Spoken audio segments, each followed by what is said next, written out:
Okay, ladies and gentlemen, today we speak about money making with the Go West strategy. I will explain in a moment what this is. Really? Okay, this sometimes happens. Uh, we do it again, or we try it again. I hope there won't be a server down now. No, it's okay. I love the game so much, it doesn't matter to me if something like this happens. Okay, let's have a look what we are doing first. A little neat trick. When you zoom in on your map, you can only see a few maps here, and this is not good. If you zoom in and then zoom out with your mouse wheel and press escape, it didn't work. It normally works at the second time. Yeah, now you can have a bigger look. Very nice. And as you see, I'm sneaking in here in this region. I'm going west because this is my first Atlas strategy, and what I'm doing at the moment is I'm trying to get over here, and here's a lot of water, so I have to go around here. Normally I can go strictly to the west, and what I'm doing is I decided to do 4 different Atlas strategies. This is the first one and it works quite well. And then I will later have north, south and east, of course, with different strategies like, for example, I don't know, expedition or whatever, or just making XP or farming gold. I'm not sure yet, but at the moment I'm doing something very simple. I'm just trying to unlock all those towers, like these ones here. Yeah, as you see, these are all unlocked, and then I give them a special tablet. We can have a look here.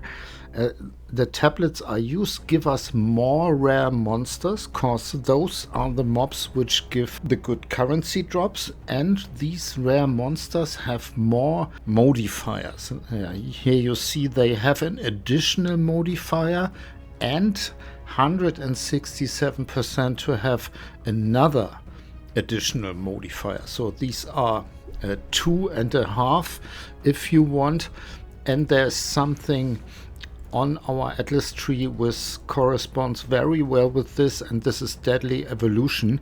Rare and unique monsters have 1 to 2 additional modifiers. So the mobs we find in these maps here have a sick amount of modifiers, like 8, 9, 10.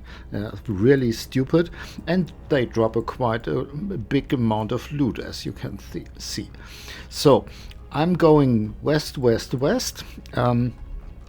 the moment I'm trying to get to this tower. Normally I would like to go west, but when there is a tower I try to reach the tower, and I try to spare out these maps which are only corrupted, and then I hope when I get the tower and put the tablet in that they get irradiated, like this one here, the DK map.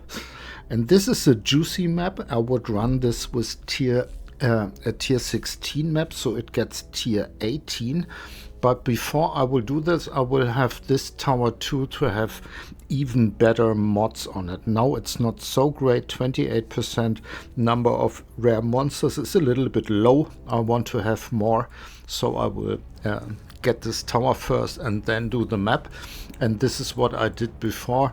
Here is one I missed out. Let's have a look. 70% rare monsters. This is, I think, the absolute maximum which you can have on a map or on a waystone, and have an additional. So this is really nice, this hive map, because there are a lot of towers around it. Sometimes you see the circle from the towers, sometimes not, but as far as I can see there should be 5 towers influencing this hive map. So, and we will run it later, but let us quickly speak about our Atlas tree. Yeah, and the reason for this going west and north and south and so on is because you have so Yeah, there's so few structure in this. Yeah, you go anywhere, and I want to have kind of a structure. So I know when I'm going west, I'm doing this rare monster farming strategy, and when I'm going north, I'm doing, for example, breach or expedition. So this is a little bit better for me. And when I compare this to PoE 1, we had a quite interesting mechanic in Delve, but there it was so that you were going deeper down into the mines, and the monsters, the mobs, got scarier. So this was a quite interesting mechanic, and you could stop at, let us say, depths 400, which was okay for your build to go, and then go to the side and do all this depths 400 nodes. But this atlas is different because it makes no difference where you are on the atlas. It's always the same, you see the same maps, and so I need a little bit more structure for me. And now let us speak about the atlas tree. I try to use only nodes which support this rare mob strategy, and I think it's not so easy. Perhaps you have a better idea, but let's have a look. Of course we want deadly evolution, and this is the only reason why I took this magic monster nodes. I don't want them for the strategy normally, but we had to find a way down here. This is nice, some more waystones, and this is absolutely mandatory, of course. More rare monsters, and I love this duplicating of rare mobs. You always have one of these pairs in your maps, and I love it.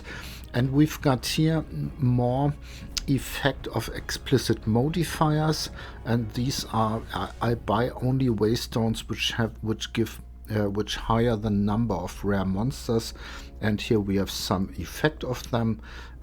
We've got here more monster packs, and the monster packs can have a rare mob in it, so this is helpful, I would say. Perhaps you disagree. This is always nice here. Waystones are a tier higher. Then I have this essence nodes because I'm crafting quite a lot. They are very nice. And then we've got here tablet effect. This is of course important for us because we use only tablets with this increased rare monsters in your maps, and rare monsters have an additional modifier, so this is scaled through this node, so very interesting, very good for us. And then we've got here more effect of modifiers again. Some pack size, I don't want those here for the strategy, but it's okay. And then we have this interesting effect that sometimes you have a bigger effect of the prefix modifiers of your map, and sometimes of the suffix modifier. This means when you have a map like this, the first two are prefix modifiers, and as you see, we've got here 65% increased numbers of rare monsters. So if this triggers 25% more effect, we would have then around 85 or 90% increased number of rare monsters. So this is, I think, mandatory for the strategy. And sometimes you get unlucky and you get monsters which take reduced damage from critical hits, which is bad for us, but hey, we want the loot. Yeah, that's it. This is my strategy. I'm just going west, unlock the towers, and when I unlock them and I've got tablets in them, the green ones, then I look for the interesting maps I want to run, like this backwash map here, and I buy a tier 16 map and go in. Yeah, that's it. This is my strategy, and now I would say we should really run this hive map and have a look how this goes out with all these rare monsters with additional modifiers. They get really sick, I can promise you. I thought I can quickly show you how I buy my tablets and maps or waystones. For the tablets, I want to have a high number of maps in range are irradiated, which rises their monster level by 1 and their map level. And then I want to have an increased number of rare monsters. This can roll up to 15, and chance to have an additional modifier which can roll up to 30. And then I search for them, buy them, and put them in the towers. This is easy. The maps, this is a little bit more complicated, and this is not so clever how I set it up. I excluded all the mods I don't want to run, like less recovery, less maximum player resistances, burning ground. We all hate this thing. I don't want elemental weaknesses. I don't want to have monsters with elemental resistances, and I don't want them to penetrate my elemental resistance. So this is the thing. And then this, I'm always changing a little bit. What is really interesting are these two things, like number of rare monsters and number of monster packs. Item level 80, so they should, these are tier 16 maps, and then I want to pay not more than 10x, and then we can search, and as you see, we've got 1600. And then I go for sum, cause I made here, you can choose here between and, not, if, count, and weighted sum. Never tried out weighted sum version 2, by the way. And we've got here rare monsters and monster packs. You can, if you want, give them these one here a higher weight, but I normally don't do this. Then search, and then you can click here on sum, and then you get these high numbers like this one here. Let's have a look. I always want to have some other nice mods. This is not so great. Val monsters is nice cause these packs can also have this mod, and then I try to buy them. Let's have a look. I normally easily sustain this 10x, and here we have a nice player from, I don't know, and he wants to sell us this map. Very nice. Goes normally relatively quick because everybody likes to have 10x, and there's our map. Wonderful. And we can leave the party and say thank you, sir. Go back to our map, and a little bit crowded is his hideout, but short way, so this is important too. Yeah, now we can go in and take our nice hive map here. Okay, it's not reachable. This is funny. I can quickly do this shrine hideout and we'll be back in a moment. Okay, I'm back and we are ready for our hive map. Let's put it in. Monsters have crit chance, crit bonus, and less effect of curses. Could get quite interesting. We will see.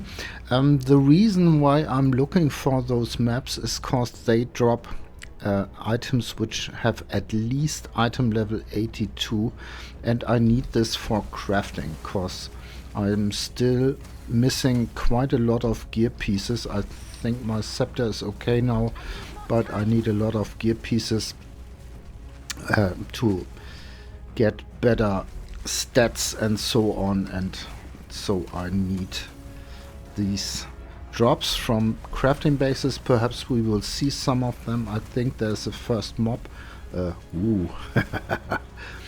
And as you know, they have, this one has only, I think, 6 mods on it, but they can get a little bit scary, I would say.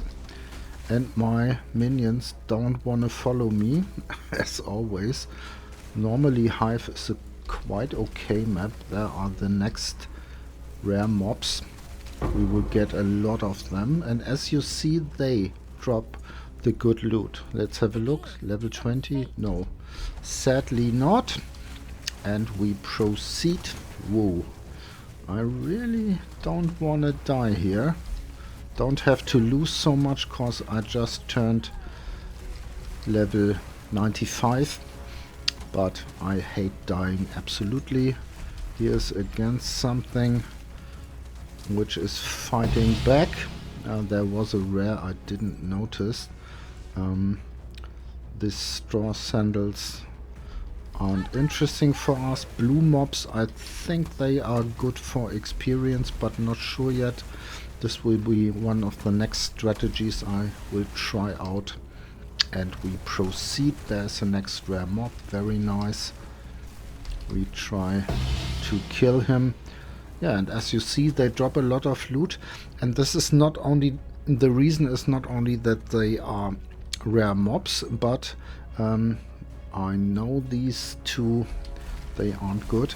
The reason is that I have so much rarity on my gear. I took some damage, I would say. Not sure where it came from. It's always bad when you have to go down on the map, but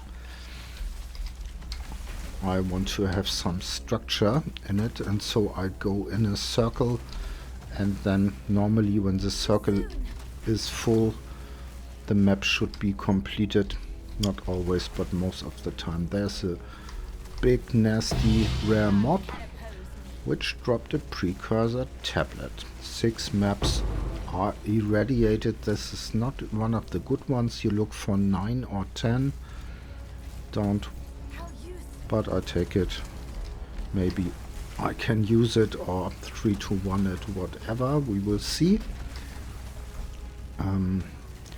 Don't drop so much of those and not so much map. I think I have to change to breach strategy, maybe.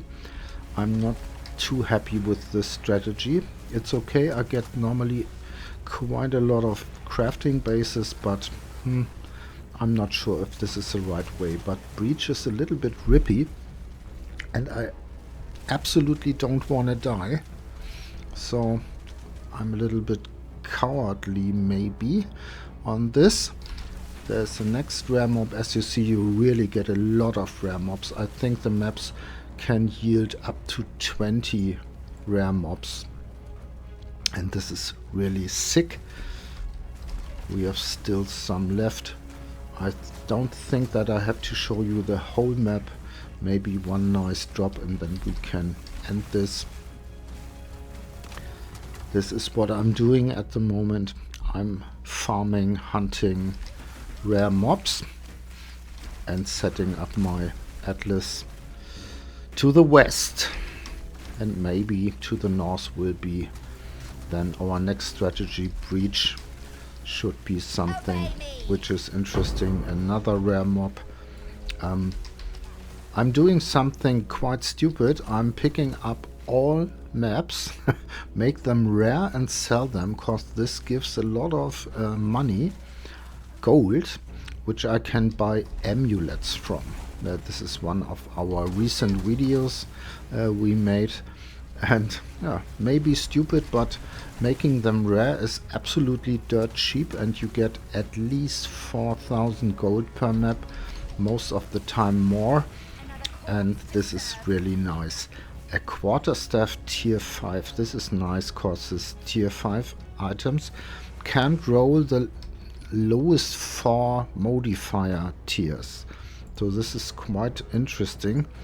And we take it with us only because it's tier 5. I'm sure in a few days or weeks we will all hunt these tier 5 bases for crafting. We will see. What is interesting, I don't know if you what happens if you put 3 tier 5 items in the reforginator. I'm not sure that you will get a tier 5 item back. Really not sure. Wow. Rare mobs. There are still one. They are really fighting back, as you see. I'm happy that I play this kind of build. Is there anything of interest? They are sometimes quite good, these tower shields, so I can pick it up. Yeah, I think one more rare and then it's okay. Here is a breach. We don't have so much to lose, maybe 2% of XP, so let's do it.